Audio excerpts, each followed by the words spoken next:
غزل میں وزن و بحر ہی فقط نہیں کافی، جگر کا خون بھی کچھ چاہیے اثر کے لیے۔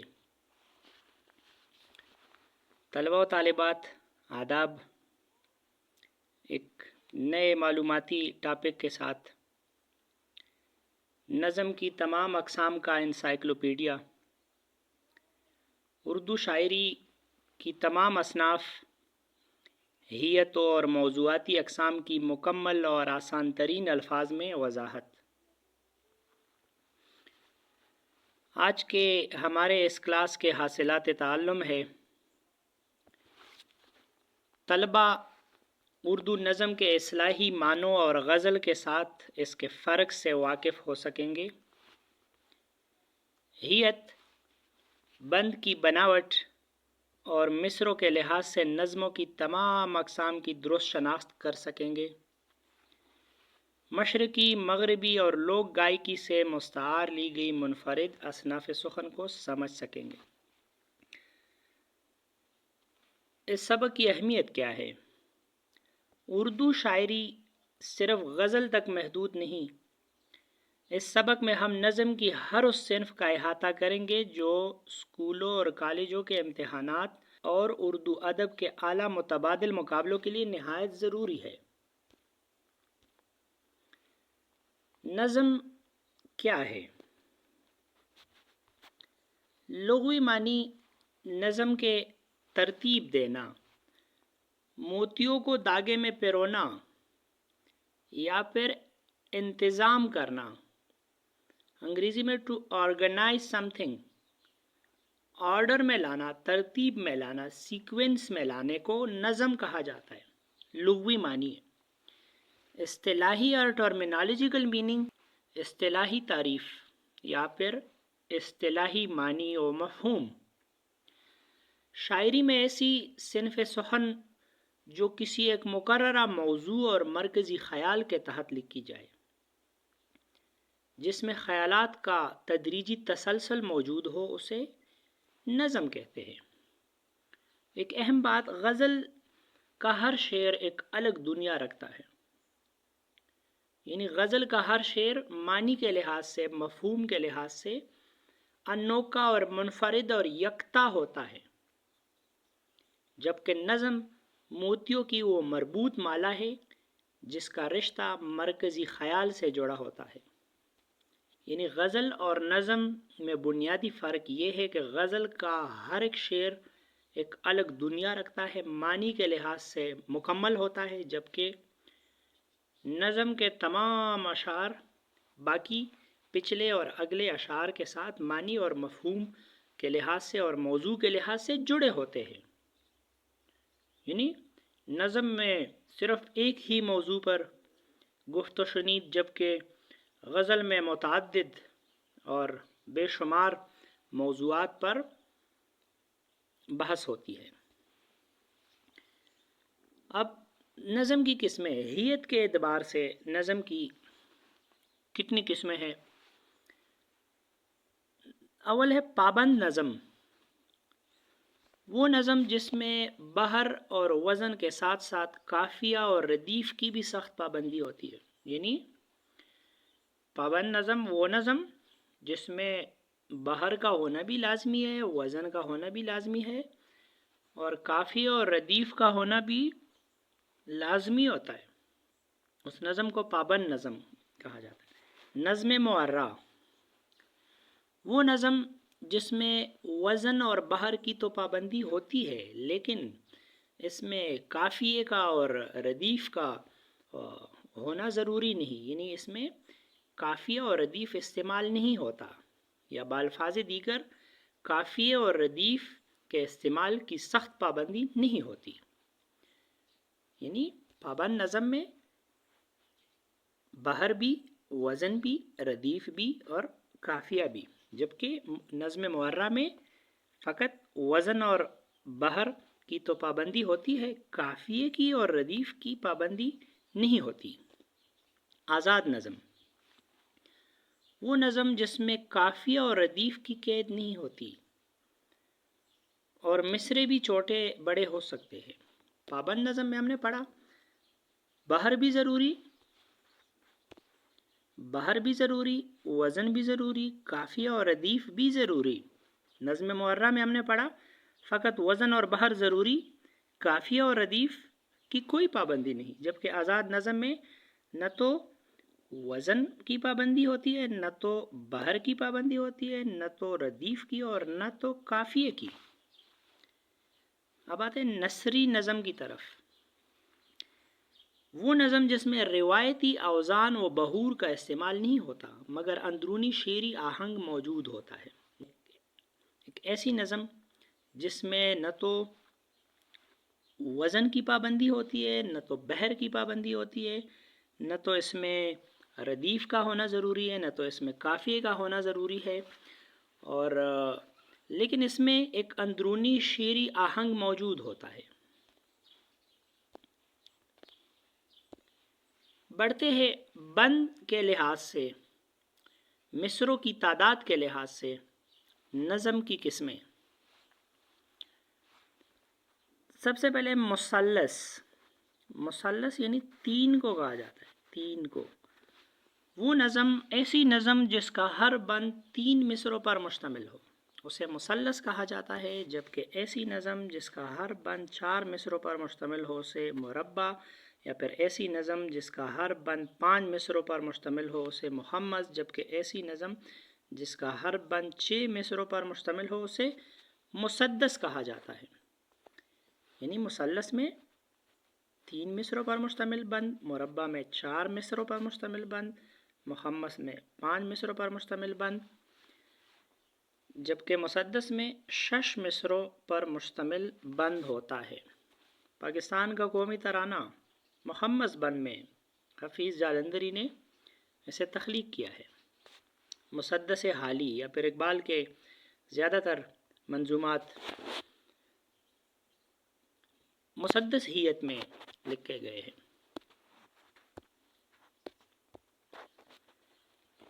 اس کے بعد ہے مصبہ بند، وہ نظم جس کے ہر بند میں 1 2 3 4 5 6 7 مصرے ہو۔ مصمن میں 1 2 3 4 5 6 7 8 مصرے ہوتے۔ متصع بند میں 1 2 3 4 5 6 7 8 9 مصرے ہوتے ہیں، جبکہ معشر بند وہ نظم جس کے ایک بند میں 1 2 3 4 5 1 2 3 4 5 یعنی 10 مصرے ہو۔ مصبہ میں 7، مصمن میں 8، متصع میں 9 اور معشر میں 10 مصروں پر مشتمل بند ہوتے ہیں۔ اب روایتی طویل اصناف سخن یعنی نظم کی کچھ چند ایسی قسمیں، طویل منظومات کی قسمیں۔ مثنوی کے لفظی معنی ہے 2 2 کے، یعنی 2 2 مصروں پر مشتمل بند اس میں ہوتے ہیں اور ہر بند کا الگ قافیہ اور الگ ردیف ہوتا ہے۔ اردو شاعری میں مثنوی وہ قدیم صنف سخن ہے جس میں طویل داستانیں، قصے، جنگی حالات یا رومانی واقعات مسلسل اشعار کی شکل میں بیان کیے جاتے ہیں۔ اس کے ہر شعر کے دونوں مصرے ہم قافیہ ہوتے ہیں اور ہم ردیف ہوتے ہیں، لیکن ہر نیا شعر قافیے کے اعتبار سے اور ردیف کے اعتبار سے پچھلے اور اگلے شعر سے مکمل طور پر مختلف ہوتا ہے۔ یعنی ایک نیا شعر جس میں بالکل ایک نیا قافیہ اور ایک نیا ردیف شامل ہوتا ہے۔ مثالیں میر حسن کی مشہور مثنوی سحر البیان اور دیا شنکر نسیم کی گلزار نسیم اردو کی مایہ ناز مثنویہ ہے۔ مختصراً یہ کہ مثنوی کے لفظی معنی 2 2 کے ہے اور اس کی ہیت بھی غزل کے جیسی ہی ہوتی ہے۔ غزل کے ایک شعر میں بھی 2 مصرے اور مثنوی کے ایک شعر یا پھر ایک بند میں بھی 2 2 مصرے ہوتے ہیں۔ اس اعتبار سے ہیت کے اعتبار سے مثنوی کی شکل ہو بہو غزل کے ہی جیسی ہوتی ہے، لیکن فرق یہ ہوتا ہے کہ غزل میں ایک ہی قافیہ اور ایک ہی ردیف تمام غزل میں پھیلا ہوا ہوتا ہے، جبکہ مثنوی کے ہر شعر میں ایک الگ قافیہ اور الگ ردیف ہوتا ہے۔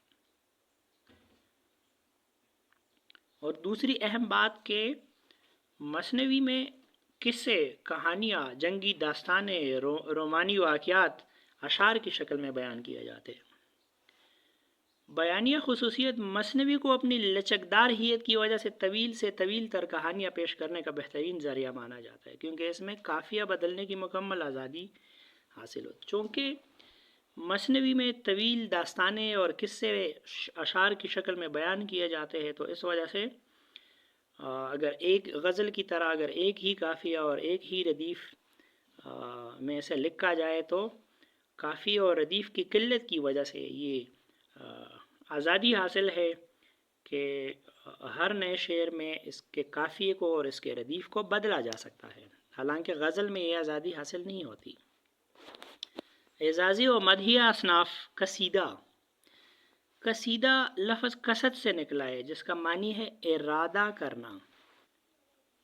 اصطلاح میں ایک ایسی نظم ہے جس کا پہلا شعر مطلع، ہم قافیہ اور ہم ردیف ہوتا ہے، اور باقی ہر شعر کا دوسرا مصرع اسی قافیے پر ختم ہوتا ہے۔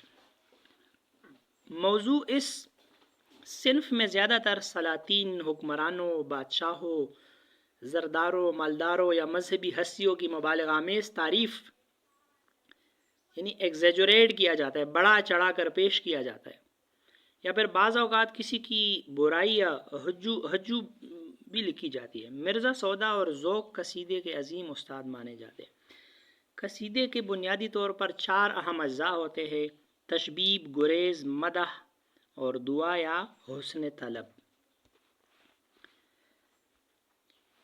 اب رنج و غم کی اصناف ہیں۔ مرثیہ عربی لفظ رسا سے نکلا ہے، جس کے معنی ہے میت پر رونا یا پھر بین کرنا، ماتم کرنا، گریہ کرنا، آہوزاری کرنا، فریاد کرنا، گلے شکوے کرنا۔ ایک ایسی نظم ہوتی ہے جس میں کسی مرحوم کی وفات پر رنج و ملال کا اظہار اور اس کے اوصاف بیان کیے جاتے ہیں۔ اردو میں مرثیہ خاص طور پر شہدائے کربلا یا اہل بیت کے مصائب کے لیے مختص ہو چکا ہے۔ نوحہ مرثیے کا وہ پردرد اور غمناک حصہ جو خالصتاً گریہ وزاری، رونے دھونے، ماتم بین کرنے اور حسرت کے اظہار کے لیے گایا یا پھر پڑھا جائے۔ مرثیے کے مشہور اساتذہ میر انیس اور مرزا دبیر، اور انہوں نے مرثیے کو مسدس کی حیت میں بلندی و شہرت کی بلندیوں تک پہنچایا۔ مرثیے کے بنیادی طور پر 8 اجزاء ہوتے ہیں: چہرہ، سراپا رخصت، رجز، جنگ شہادت اور بین۔ مخصوص روایتی بناوٹیں۔ ترکیب بند نظم ایسی بند والی نظم جس کے ہر بند کے آخر میں ایک مختلف شعر آتا ہے جو وزن میں برابر ہوتا ہے، یعنی ایک ایسی نظم، ایک ایسی بند پر مشتمل نظم جس کے ہر بند کے آخر میں ایک مختلف شعر آتا ہے جو وزن میں برابر ہوتا ہے۔ ترجیح بند اس نظم کو کہتے ہیں جس کے ہر بند کے آخر کا ٹیپ کا شعر بار بار تکرار کے ساتھ جو کا تو دہرایا جاتا ہے، یعنی اس کے ترجیح بند نظم اس نظم کو کہا جاتا ہے جس کے ہر بند کے آخر میں ایک ٹیپ کا مصرع یعنی ایک ایسا مصرع جو بار بار نظم میں تکرار ہوتا ہے، مطلب یہ مصرع بار بار تکرار ہوتا ہے۔ اگر نظم میں جتنے بند ہے، یہ ٹیپ کا مصرع یا پھر یہ ٹیپ کا شعر ہر بند میں بار بار ہو بہو لفظ بلفظ تکرار ہوتا ہے، ریپیٹ ہوتا ہے۔ مستزاد نظم وہ نظم جس کے اصل مصرع کے اختتام پر ایک زائد چھوٹا موضوع یا ٹکڑا بڑھا دیا جاتا ہے۔ لوگ اور ہندی والاصل اصناف۔ چوبولا یعنی 4 مصروں پر مشتمل ہندی گیت کو کہا جاتا ہے۔ چوبولا نظم کی وہ قسم ہے جس میں 4 مصرے اور بنیادی طور پر ہندی گیت جسے گایا اور گنگنایا جائے۔ 4 مصروں کی لوک سمت جس میں خاص تھال اور عوامی گائکی کا انگ نمایاں ہوتا ہے، یعنی یہ 4 مصرے عوامی حلقوں میں سر و تال کے ساتھ اور سنگیت کے ساتھ اور موسیقی اور غنائیت اور میوزک کے ساتھ اسے گایا اور گنگنایا جاتا ہے۔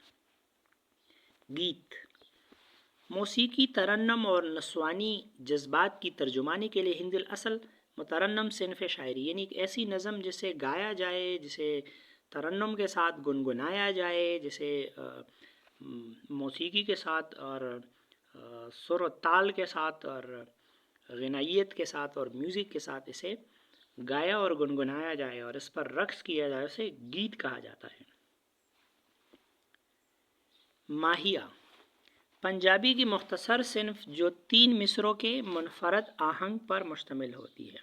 ماہیہ نظم کی وہ قسم ہے جس میں 3 مصرے ہوتے ہیں اور اس کا ایک منفرد اور ایک الگ اور یونیک اور اسپیشل آہنگ ہوتا ہے۔ دوہا 2 مصروں کی انتہائی گہری اور پرمغز صنف سخن جس کی نصیحت یا حکمت بیان ہوتی ہے، یعنی دوہا نظم کی وہ قسم ہے جس میں فقط 2 ہی مصرے ہوتے ہیں اور اس میں وعظ و نصیحت اور اصلاح اور تبلیغ اور خیر اور بلائی اور حکمت کی پرمغز باتیں بیان ہوتی ہے۔ مغربی ادب سے مستعار لی گئی اصناف نظم۔ ہائکو جاپانی ادب سے مستعار 3 مصروں پر مشتمل نظم کو کہا جاتا ہے۔ ہائکو کے 17 ارکان ہوتے ہیں، یعنی جو کہ 5، 7 اور 5 کی ترکیب پر ایک جامع صنف نظم بنتی ہے جسے ہائکو کہا جاتا ہے۔ یعنی ہائکو میں 3 مصرے، پہلے مصرے میں 1 2 3 4 5، دوسرے میں 1 2 3 4 5 6 7 اور تیسرے میں 1 2 3 4 5 آسان الفاظ میں الفاظ ہوتے ہیں۔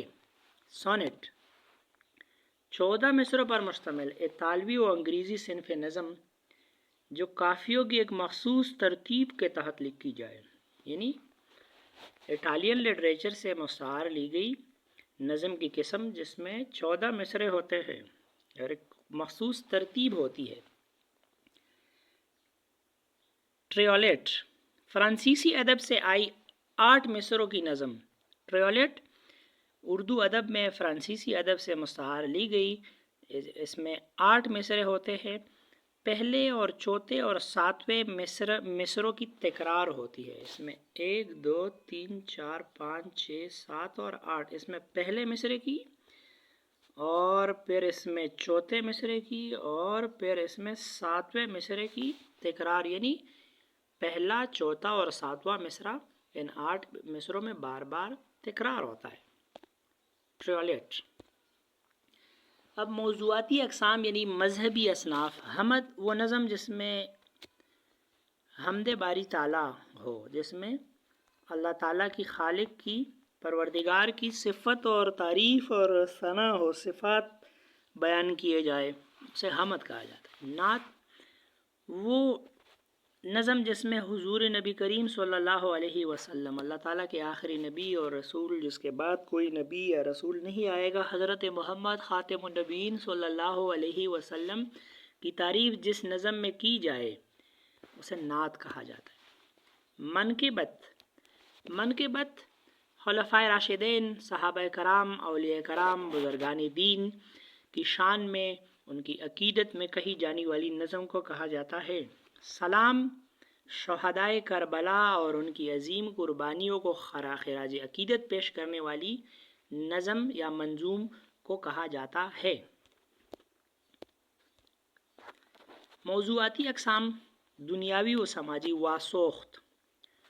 واسوخت عشقیہ صنف نظم ہے جس میں عاشق اپنے محبوب کی بے رخی اور جفاؤں کا گلہ شکوہ کر کے اسے جلانے کے لیے کسی دوسرے سے دل لگانے کا تذکرہ کرتا ہے۔ آسان الفاظ میں واسوخت وہ نظم کی وہ قسم ہے جس میں عاشق اپنے معشوق کو کری کری سناتا ہے، اسے برا بلا کہتا ہے، اسے جلاتا ہے۔ شہر عاشوب وہ نظم ہے جس میں کسی اجڑے ہوئے شہر یا کسی اجڑے ہوئے عہد کی معاشی، معاشرتی یا سیاسی تباہی اور بدحالی کا ماتم کیا جائے۔ حجو ایک ایسی طنزیہ نظم ہے جس میں کسی ناپسندیدہ شخصیت نظام یا کسی شے کی خامیوں اور برائیوں کو مضحکہ خیز حد تک نمایاں کیا جائے۔